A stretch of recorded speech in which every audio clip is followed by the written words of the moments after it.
Hello everyone, welcome to the session on probability and probability distribution. Let us have a quick look at the session plan. Topics covered in this session are probability, concepts and definition, a few useful terms in probability, approaches to probability, probability rules, random variables, probability distributions and normal distribution. In this section, let us look into concept and definition of probability.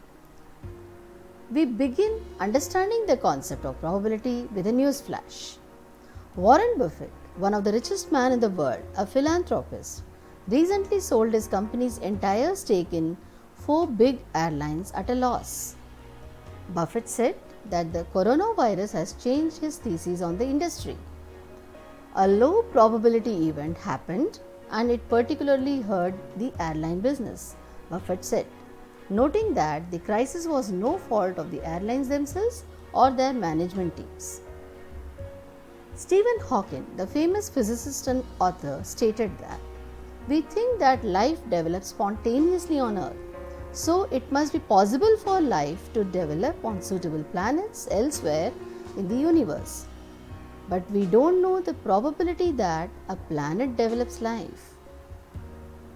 In stock market, when one buys or shorts a stock, it has 50% probability of going in the desired direction and 50% in the opposite direction. In all the above instances, we can clearly see the use of the word probability coming out prominently. The concept of probability originated in the 17th century and has now become the most fascinating and debatable subject. The mathematical theory of probability has become the basis for statistical application in the areas of management, space technology and the like. People use probability in their day-to-day lives without being aware of it. For example, it may rain today. India might win the cricket series against Australia, etc. Probability may be defined as a branch of mathematics that deals with calculating the likelihood of a given event's occurrence, which is expressed as a number between 0 and 1. It provides a measure of uncertainty associated with the occurrence of events or outcomes. The concept of probability was used by gamblers during the early days in the games of chance, such as throwing of a die, drawing a card from a deck of cards, or tossing a coin.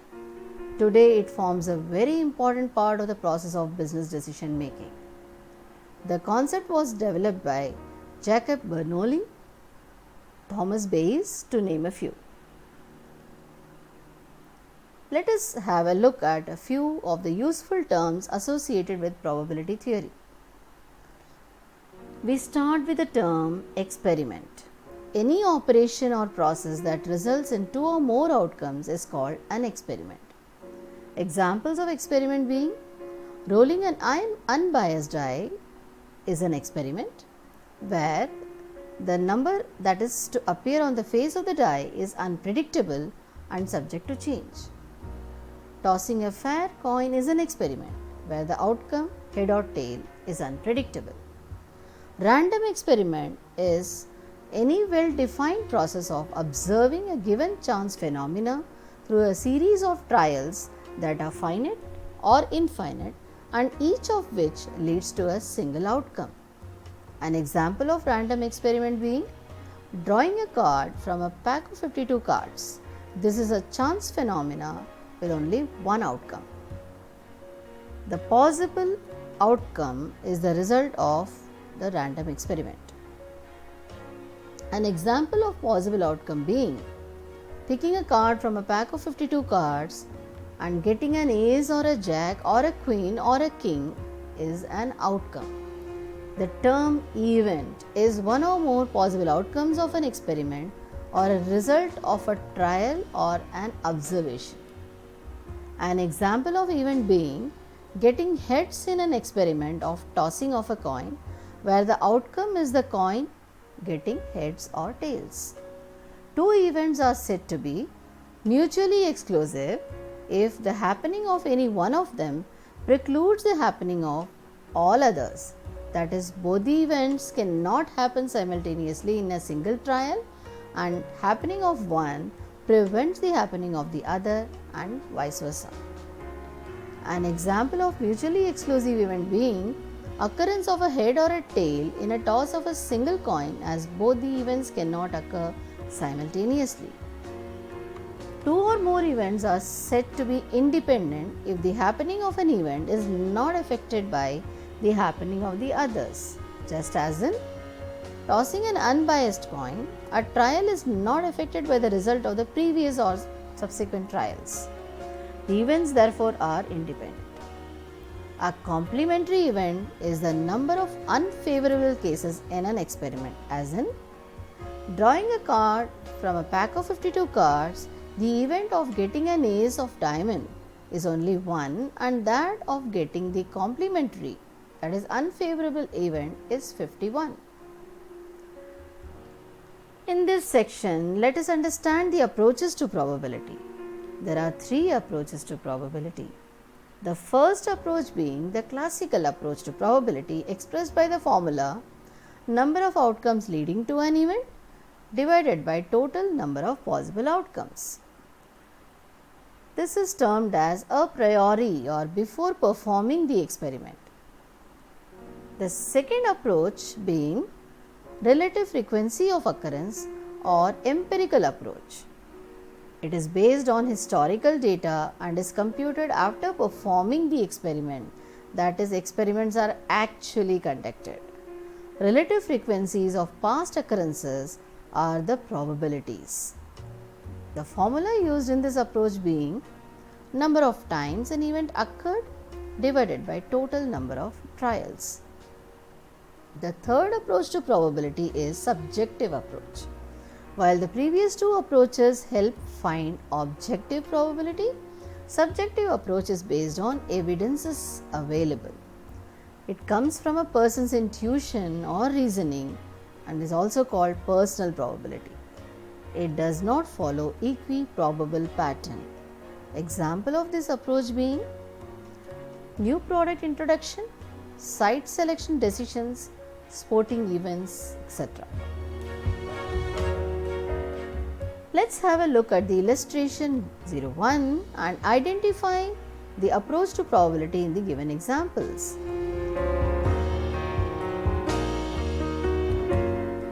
I am sure you would have guessed that the answer to the first example, that is probability of Bandra Jaipur Express reaching Jaipur on a day is 0.95, is empirical approach.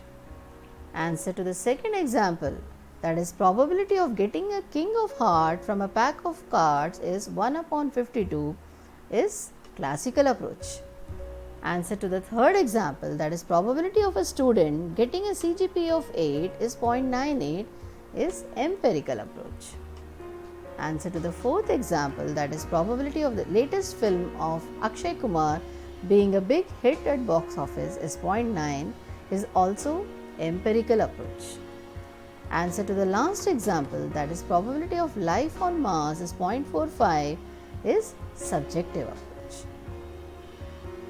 Let us now understand the meaning and concept of random variables. The word random means done without a deliberate order or without having control. A random variable is a variable that assumes different numerical values as a result of random experiments.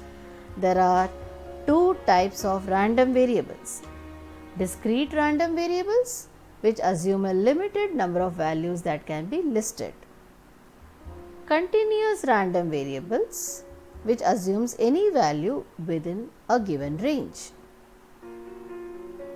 Let us have a look at the concept of probability distributions. The probability distributions give an idea of the likely values and the chances of occurrence of various values. The statistical measures like the averages, dispersion, etc.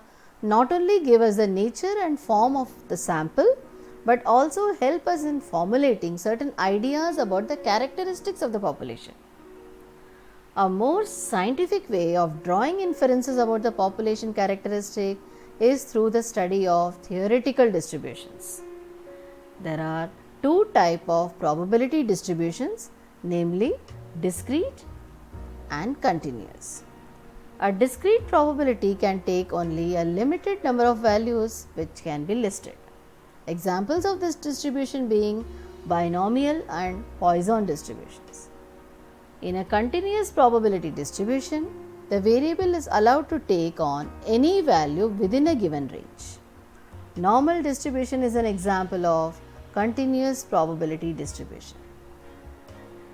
Let us now learn an associated concept of expected value. In the population, the values of the variable may be distributed according to some definite probability law, which can be expressed mathematically. The corresponding probability distribution is known as theoretical probability distribution. These distributions are based on expectations on the basis of previous experience. Expected value is nothing but the mean of the probability distribution, that is E of x equal to summation xi pi. Here the probabilities are used as weights. Let us now discuss the most widely known and used probability distribution, that is normal distribution. Normal distribution fits many human characteristics such as height, weight, IQ scores, scholastic achievements, years of life expectancy, etc. Many variables in business and industry are normally distributed.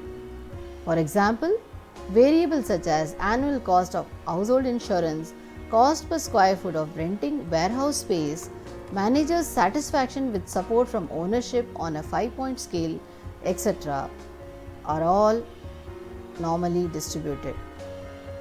Because of its multiple application in business, it is an extremely important distribution for students of management to study. History indicates that discovery of normal curve representing normal distribution is generally credited to mathematician and astronomer Carl Gauss, who recognized that the errors of repeated measurement of objects are often normally distributed. Normal distribution is sometimes referred to as Gaussian distribution or normal curve of errors. Following are the properties of normal distribution. It is a continuous distribution. It is symmetric about the mean. It is asymptotic to the horizontal axis, that is, the tails do not touch the horizontal axis. It is unimodal, that is, there is only one peak. It has mean equal to median equal to mode. Area under the curve is 1. It is bell shaped. The two tails extend indefinitely. Here is the graphical representation depicting all its properties. To better assimilate the concept discussed in this session, you may please refer to the URL and documentation referred in this slide. Should you need help, you may please reach me on my mail or voice coordinates shared on the IBS LMS portal. Thank you.